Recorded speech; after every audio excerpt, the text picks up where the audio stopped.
So today we're talking about math calculations and chemical reactions. What does all this mole stuff have to do with chemical reactions? That's where we're making connections today. First of all, when you're given a chemical reaction, a chemical equation, reactants on the left, we talked about that, products on the right, you have to make sure that your equation is balanced before you do any kind of math using this equation. So balancing the equation is step number one. One of the ways that I've seen a lot of people teach balancing is write down all the elements involved in your equation in a little column like so. How many leads are in the left-hand side? 1. How many nitrogens are in the left-hand side? Nitrogen gets multiplied by that subscript on the outside, so there are 2. Oxygen, there are 3 in a nitrate, but that 3 gets multiplied by 2 because there are 2 nitrates.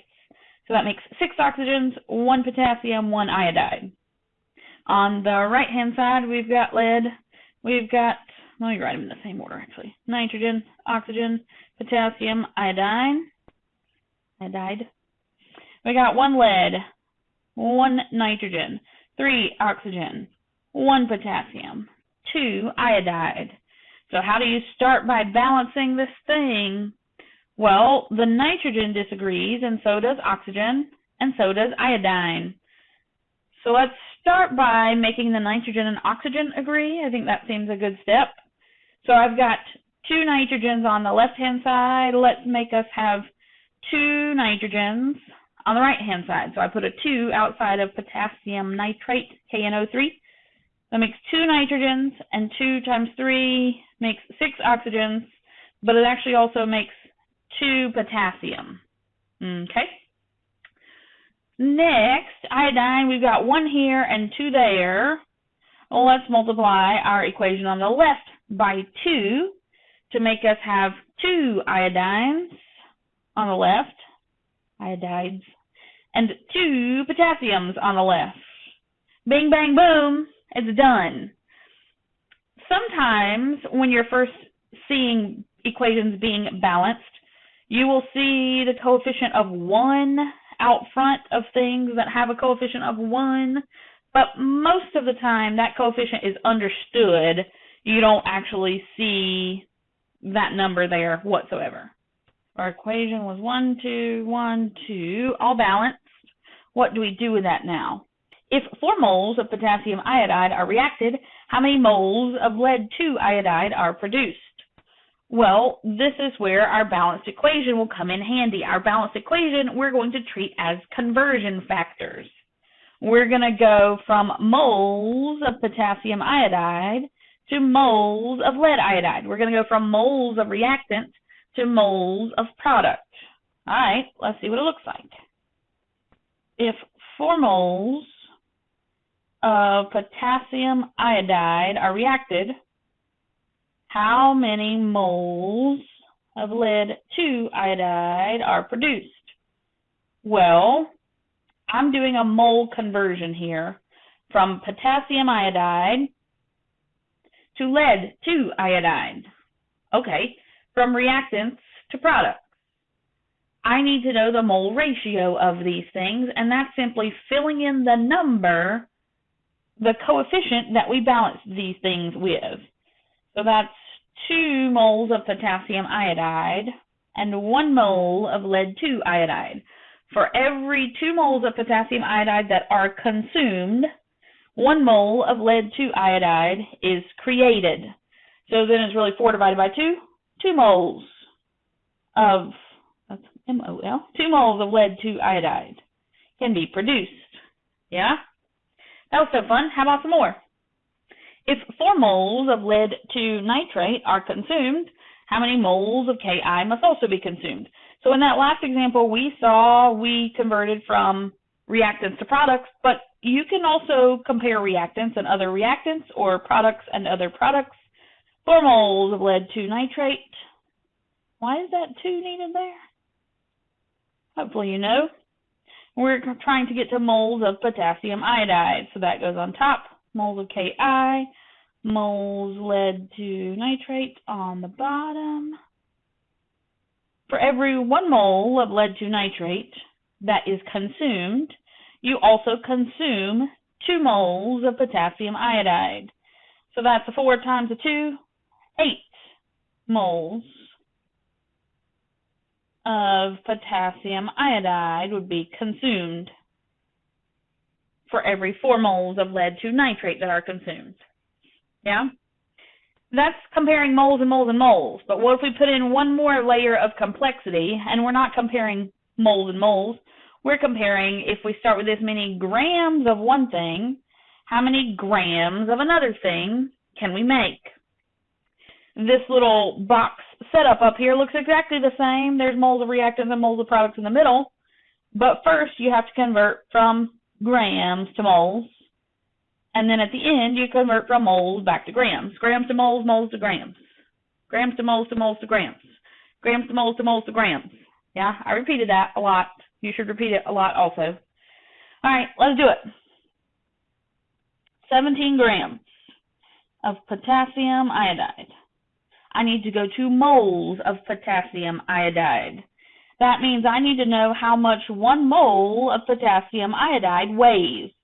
And that's where the periodic table comes in handy. And you look up the molar mass of potassium iodide. And if we were in class in person, I would wait while you look and look and look. And you add and you shout out answers to me. And you say 166 grams of potassium iodide. We don't want to know about ending moles of potassium iodide. We want to know about ending moles/grams of lead 2 iodide. So I need to convert from moles of potassium iodide to moles of lead 2 iodide. Uh-oh. I wrote something down wrong. What did I write wrong?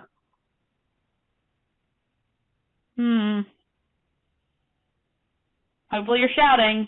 Are you shouting? For every 1 mole of lead 2 iodide that's produced, we consume 2 moles of potassium iodide. It's a 1 to 2 mole ratio, lead 2 iodide and potassium iodide.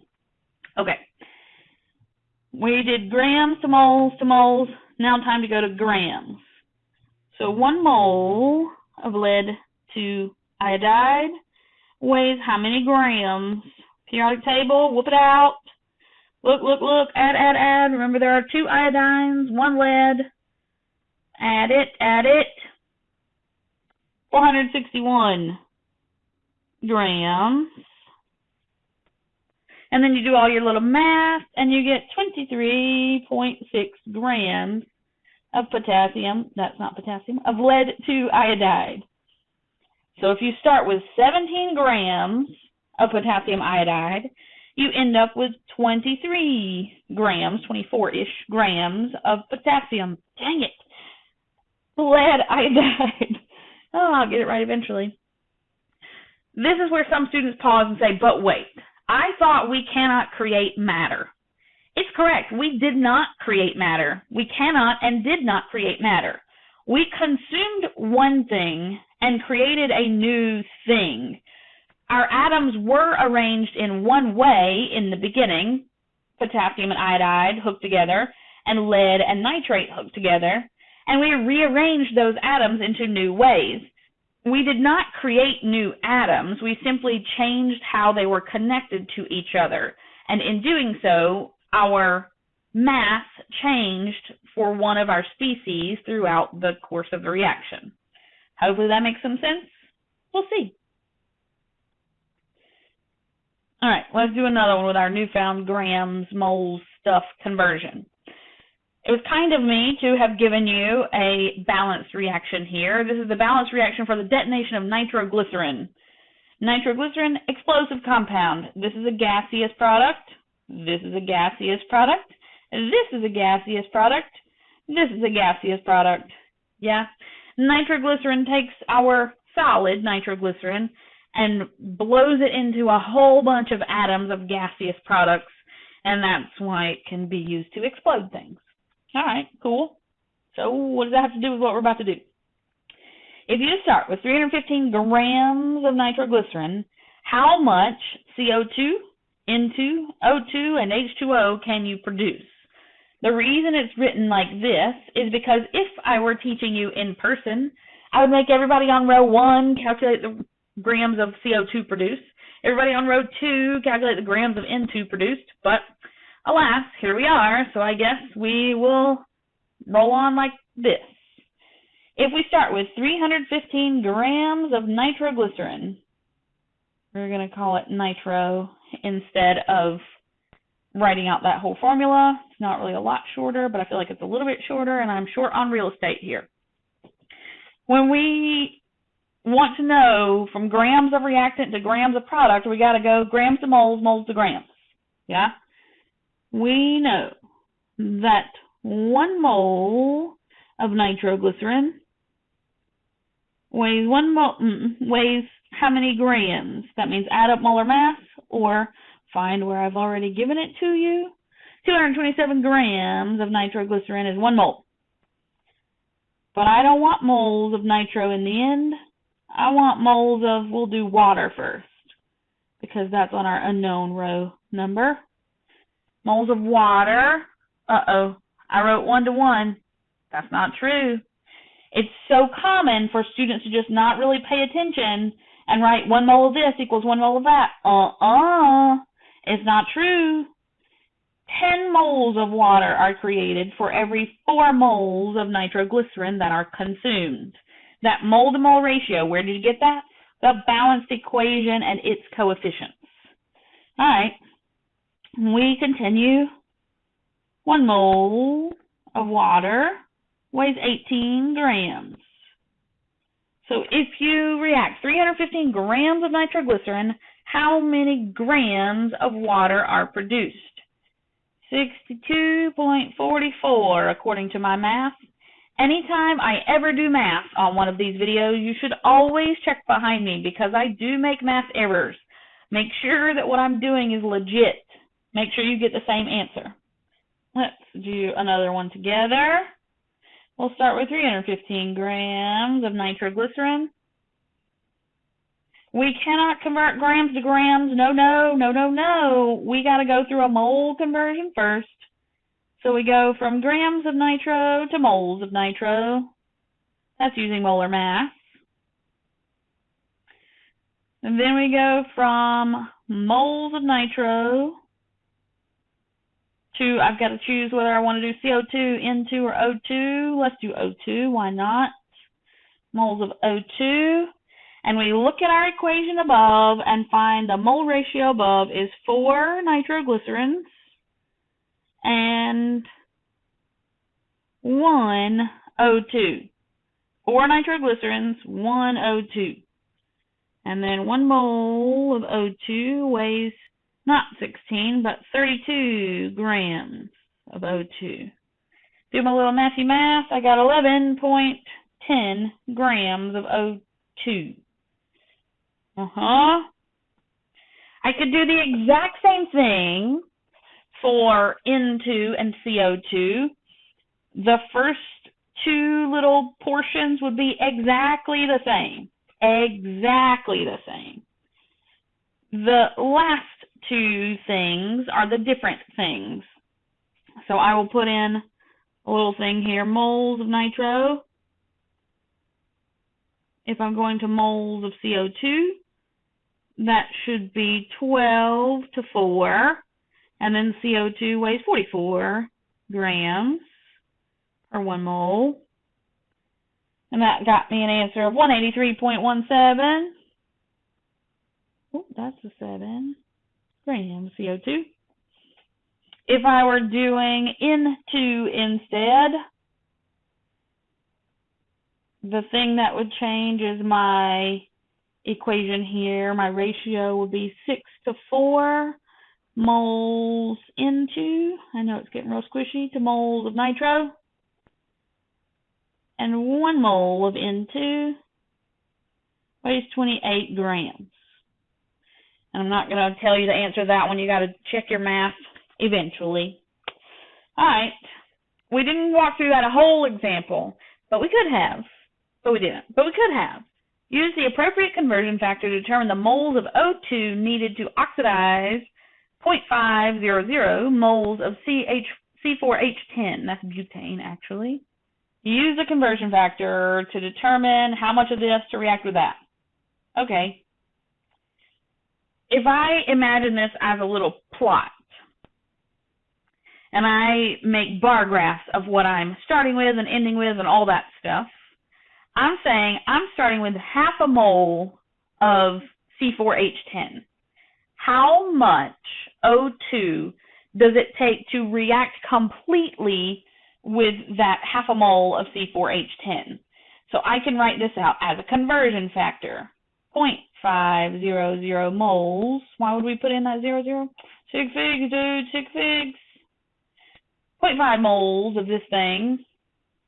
If I'm wanting to relate it to moles of O2, I need to look at my balanced reaction conversion factor stuff. For every 2 moles of C4H10, I need 13 moles of O2 to react completely with it. So if I do that math, I get 3.25 moles of O2. 3.25 moles of O2 are needed to completely react with half a mole of C4H10. Okay. In the beginning, I have none of either of those products, right? So I'll have a little 0 moles bar chart down there. If these are perfectly proportioned, and according to my math, they are perfectly proportioned, if these are perfectly proportioned, at the end of the reaction, you will have no C4H10 left over, no O2 left over. You will have created some of each of the products. How much of each of the products? Well, you could do math to figure that out. If we're wanting to create CO2, we can say we start with 0.5 moles C4H10, and if it reacts completely, it should be moles CO2,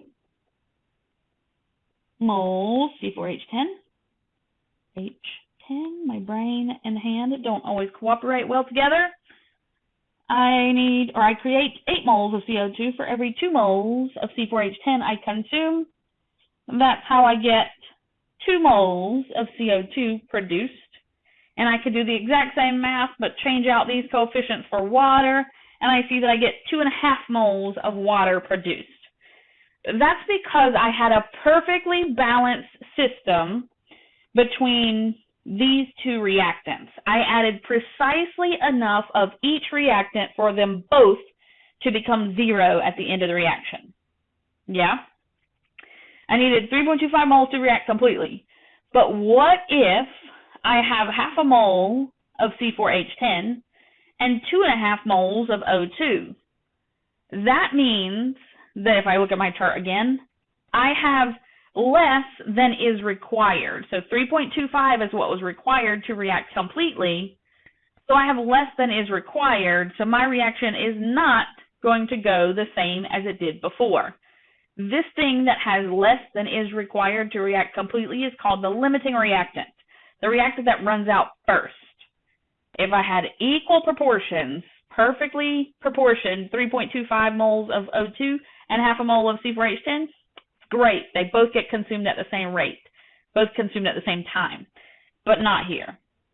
This time, my O2 is going to run out first, and I'm going to have some C4H10 left over. Exactly how much? We'll have to talk about it. A number pops up next. Sure, we'll go ahead and let it pop up, but let's talk about how we got there. So if I know that O2 is my limiting reactant, I can start with the math of my O2 limiting reactant thing and figure out how much of any of my other species is also consumed. So if I start with 2.5 moles of O2, I use my mole ratio, 13 moles of O2, 8 moles of CO2, that's where I get that 1.54 moles of CO2 should be created. I do the exact same thing with slight differences. I change this number to a 10, and that's for water, and that's where I get 1.92 moles. But look, there's still a little bar right here. How much of my C4H10 is left over? Because not all of my C4H10 got consumed. I can start with 2.5 moles of O2. For every 13 moles of O2, I need to consume 2 moles of C4H10. The official math says that's 0.38 moles of C4H10 that was consumed. So when this says that 0.1 moles of what? That's because if I started with 0.500 moles, I'm going to end up with 0.120 moles left over, unreacted. So my little plot down here is how much is left over unreacted C4H10. Yeah? You following me? Good.